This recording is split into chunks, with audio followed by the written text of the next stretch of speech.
Reciban un cordial saludo, amigos, hermanos y ministros, en el nombre de nuestro Señor Jesucristo. La oración y vida devocional del cristiano, tópico que venimos desarrollando y continuamos en esta ocasión hablando de la institución de la Cena del Señor.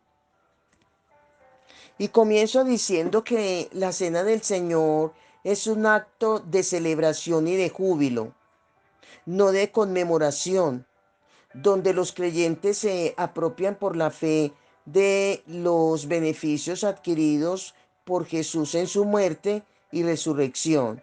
La Cena del Señor es algo más que una conmemoración de su muerte.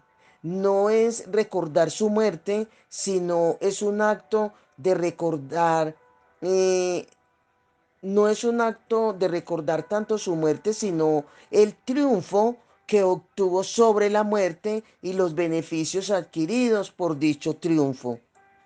El tomar la cena del Señor dignamente, cumpliendo con los principios del reino, ahí hay santidad, hay sanidad, perdón. Esto se debe tomar en cuenta espiritual, no literalmente. La cena del Señor es una fiesta solemne, de gozo, donde se celebra nuestra redención en la dispensación de la gracia, de manera que no debemos hacer de la cena un acto fúnebre que inspire tristeza, no, debemos evitar caer el hacer de la cena una transustanciación. La transustanciación es el acto de hacer de los elementos de la cena, el pan y el vino, algo literal, no entendiendo que el pan y el vino representan simbólicamente el cuerpo y la sangre de Cristo. No es que sea el cuerpo y la sangre, no, es una representación de una manera simbólica.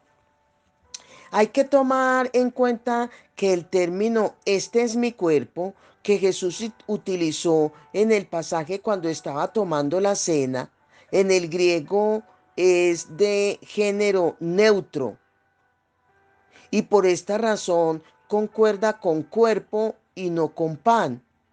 De ahí que muchos teólogos alegan y polemizan que en el momento que Jesús dijo dicha expresión, lo hizo haciendo señal hacia él mismo, refiriéndose a su cuerpo personal, quedando el pan como símbolo, cosa que no pudo hacer con el vino para referirse a la sangre. En el aspecto gramatical, cambió la expresión y que Jesús en cuanto a la sangre, cuando dice esta copa es el nuevo pacto en mi sangre, ya que no podía abrirse las venas, según se explica, para que la sangre corriera y poderla mostrar en lo personal. No, aquí la transustanciación es una doctrina de la Iglesia Católica que está en parte dentro de la Iglesia Evangélica. La Cena del Señor es una nueva institución. Nunca antes se había celebrado la cena. Cristo la constituyó y la estableció como ordenanza y como mandamiento para la Iglesia. La Cena del Señor no es no es una sucesión o continuación de las Pascuas. No, es una sustitución de la Pascua o de las Pascuas. La misma noche que Jesús tomó la última Pascua con sus discípulos, se instituyó por primera vez la Cena del Señor. Según Mateo capítulo 26, el versículo 26, cuando dice: y mientras comían, tomó Jesús el pan y bendijo y lo partió y dio a sus discípulos y dijo: tomad, comed, esto es mi cuerpo. Y también ahí en, en Marcos también nos está mostrando, bueno, pero seguimos leyendo em, de capítulo de Mateo 26, lo seguimos leyendo ahí en el 28, cuando dice el 27, y tomando la copa y habiendo dado gracias, les dio diciendo, bebed de ella todos, porque esto es mi sangre del nuevo pacto, que por muchos es derramada para remisión de los pecados. ¿Sí? Y aquí vemos también en el Evangelio de Marcos, el capítulo 14, los versículos 26, Marcos capítulo 14, los versículos 22 al 24, cuando dice, y mientras comían, Jesús tomó pan y bendijo, y lo partió y les dio, diciendo, tomad, esto es mi cuerpo. Y tomando la copa, y habiendo dado gracias, les dio y bebieron de ella todos. Y les dijo, esto es mi sangre del nuevo pacto, que por muchos es derramada. ¿Qué diferencia podríamos decir hay entre la Pascua y la Cena? La Pascua es una institución dada al pueblo de Israel por causas y motivos diferentes. La Cena es para todos los que pertenecen a la iglesia o el cuerpo de Cristo. Las Pascuas se celebraban bajo tres elementos principales con características diferentes que son hierbas amargas, panes sin levaduras y el cordero. La cena se celebraba bajo dos elementos diferentes que son pan y vino. Estos son los elementos tomados por Jesús en el momento de instituir la cena. La Pascua fue instituida en el antiguo pacto o en el Antiguo Testamento, mientras que la cena del Señor le dio inicio y se celebran los beneficios del carácter espiritual del nuevo pacto en la dispensación de la gracia. Según ahí Mateo, el capítulo 26, el versículo 28, la primera parte que dice, porque esto es mi sangre del nuevo pacto que por muchos es derramada para remisión de pecados. Y en primera a los Corintios, el capítulo 11, el versículo del 23 al 27, nos dice, porque yo recibí del Señor. Esto es en cuanto a la institución de la cena del Señor, porque yo recibí del Señor lo que también os he enseñado, que el Señor Jesús la noche que fue entregado tomó pan y habiendo dado gracias, lo partió y dijo, tomad, comed, esto es mi cuerpo que por vosotros es partido. Haced esto en memoria de mí. Luego dice, asimismo tomó también la copa después de haber orado, después de haber cenado, diciendo, esta copa es el nuevo pacto en mi sangre. Haced esto todas las veces que la bebiereis en memoria de mí. Así pues, todas las veces que comiereis este pan y bebiereis esta copa, la muerte del Señor anunciáis hasta que Él venga. De manera que cualquiera que comiere este pan o bebiere esta copa del Señor indignamente, será culpado del cuerpo y de la sangre del Señor. Por tanto, pruébese cada uno a sí mismo y coma así del pan y beba de la copa. Porque el que come y bebe indignamente, sin discernir el cuerpo del Señor, juicio come y bebe para sí, por lo cual hay muchos enfermos y debilitados entre vosotros y muchos duermen. Luego dice, si pues nos examinásemos a nosotros mismos, no seríais juzgados, mas siendo juzgados, somos castigados por el Señor para que no seamos desordenados con para que no seamos, perdón, condenados con el mundo. Así que, hermanos míos, cuando os reunís o cuando os reunís a comer, esperaos unos a otros. Dice ahí claramente.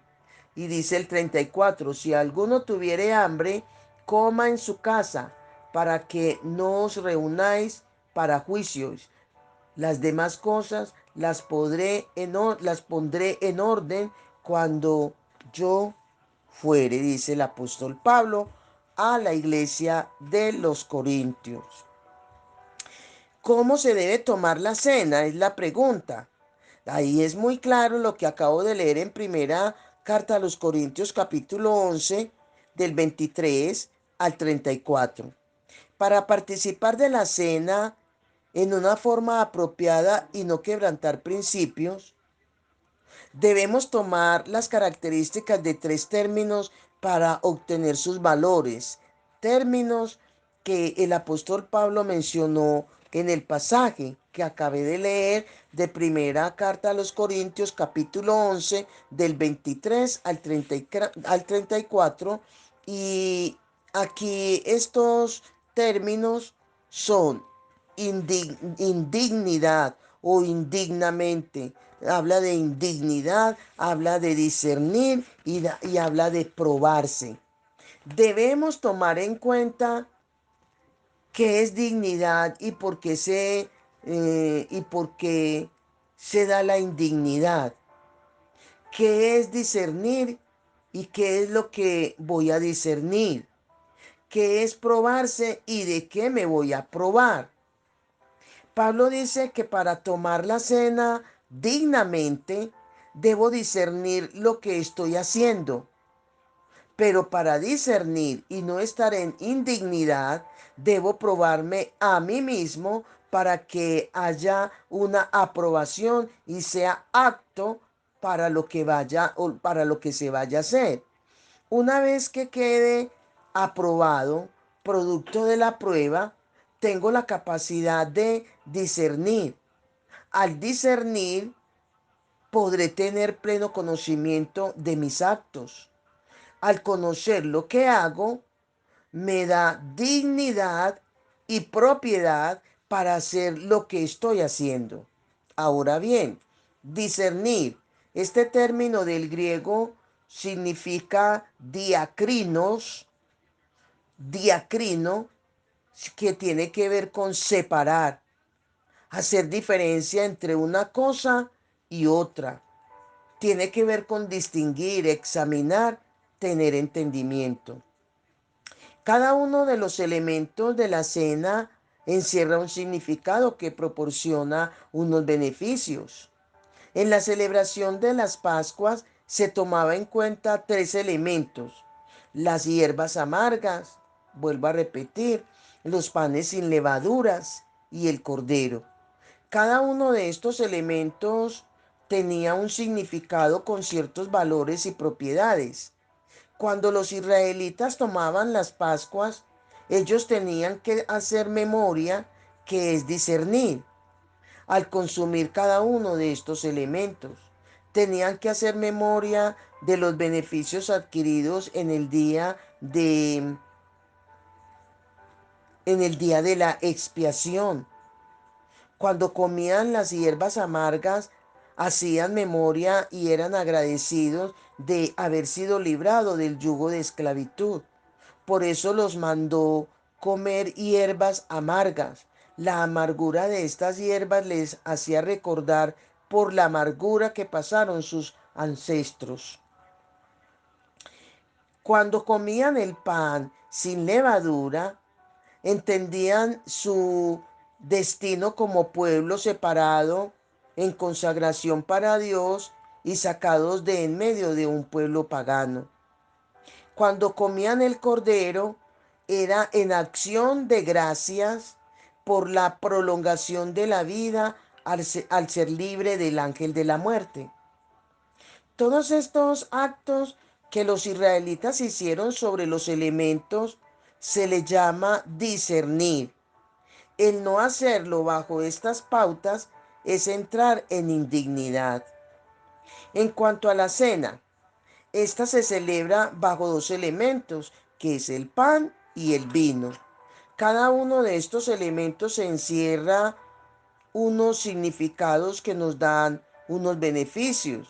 Discernir en cuanto a la cena, conociendo el significado del pan y el vino, apropiándose de sus beneficios en fe.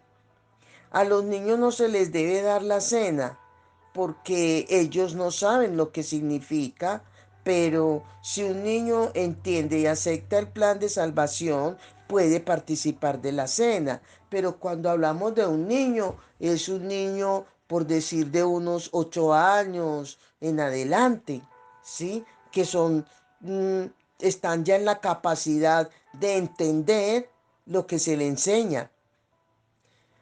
Aquí el discernir en cuanto a la cena del Señor implica conocer el significado de cada uno de los elementos y apropiarse de sus beneficios en fe.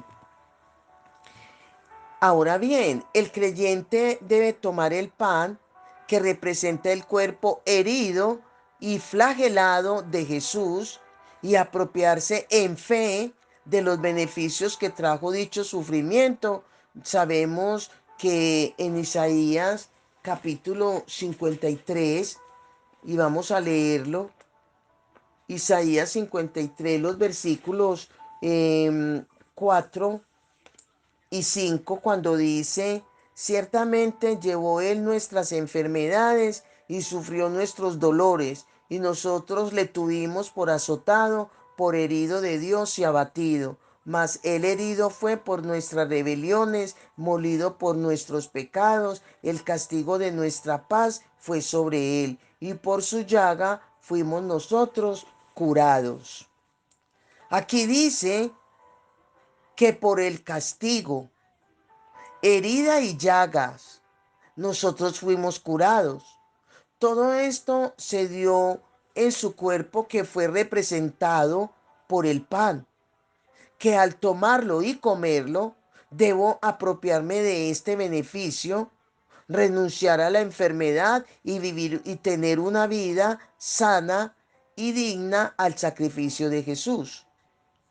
Esto lo puede hacer, se puede hacer por familia en casa, ya que lo hacían en las casas al igual que la Pascua. Esto es parte de su vida devocional. Ahora, para apropiarse de los elementos, tiene que discernir. Para discernir indica desglosar el conocimiento, saber cuáles fueron los incidentes que se dieron en la cruz del Calvario, que tiene que ver con redención, tiene que ver con la redención, con redimir, remisión, que tiene que ver con remitir, quitar para poner, y propiciación, de ser propicio. Además, saber qué significa cada uno de estos elementos. Cuando desconocemos el significado de cada incidente, esto es tomar la cena indignamente porque no tiene conocimiento de lo que está haciendo. Un ejemplo de realizar una oración al tomar la cena, cuando decimos, por decir te doy gracias, Señor, es un ejemplo de oración, porque este pan representa tu cuerpo, el cual fue herido, flagelado, maltratado, donde hubo una corona, hubo clavos, espinas, donde representa más que un cuerpo, representa tu actitud, tu motivo, tu entrega, tu amor, tu perdón, tus misericordias, tu gracia, tu paternidad. Demuestra en acto de libación, donde tú, Jesús, te entregas al Padre como sacrificio, donde no hay un acto de egoísmo. Entregaste todo por nuestra causa. Te doy gracias porque este pan representa, Señor, tu cuerpo que me da derecho a demandar al Padre la sanidad en fe. Este es un tipo o un ejemplo de orar en relación a la cena con conocimiento. Al tomar el vino que representa la sangre, debo apropiarme de todo lo que representa la justicia que vino del producto de la sangre y los beneficios que se da por la justicia. Ahora, ¿qué sabe la iglesia de justicia? El no apropiarme de dichos beneficios y vivir en ellos es caer en indignación, es caer en indignidad. ¿Qué es la indignidad? Este término del griego es anasio, que indica sin méritos. En este caso, en cuanto a la cena, la indignidad no está en la persona que participa, sino en la forma como lo hace. El apóstol no está refiriéndose a nuestra indignidad personal. Aquí Pablo se está refiriendo, haciendo, valga la redundancia, haciendo referencia a la indigna conducta que caracterizaba a los corintios al tomar la cena en una forma descuidada, irreverente, descarada y desvalorizada. Dignidad tiene que ver con tomar la cena descarada o desvalorizada por no saber discernir o distinguir entre una comida u otra. Indignidad está en tomar la cena por tomarla, es decir, comer por comer en una forma normal o vulgar, sin tomar o sin tener en cuenta que la cena del Señor es una institución y ordenanza divina de carácter y principios universales que encierran la redención. Indignidad indica tomar la cena vilmente, no dándole el valor que le corresponde. Otro tipo de indignidad sería que después de tomar la cena o los elementos y apropiarse de sus beneficios en fe, mantener una conducta que la lleve o lo lleve a lo contrario y a los valores y beneficios de dicha ceremonia. Em, ya con esta explicación es el mayor deseo que usted pueda conocer, entendiendo lo que hace y lo que seguirá haciendo al participar de la cena del Señor y que lo haga con conocimiento. Porque claramente dice Oseas 4:6, mi pueblo fue destruido por falta de conocimiento, que debido al desconocimiento siempre creemos que participar indignamente es sencillamente en pecado, forma parte de la indignidad o de participar indignamente. Forma parte, pero no es todo. Es participar con conocimiento, que lo que estoy haciendo realmente esté ajustado a los principios del Señor, a los principios bíblicos. Amén. Bendiciones, bendiciones.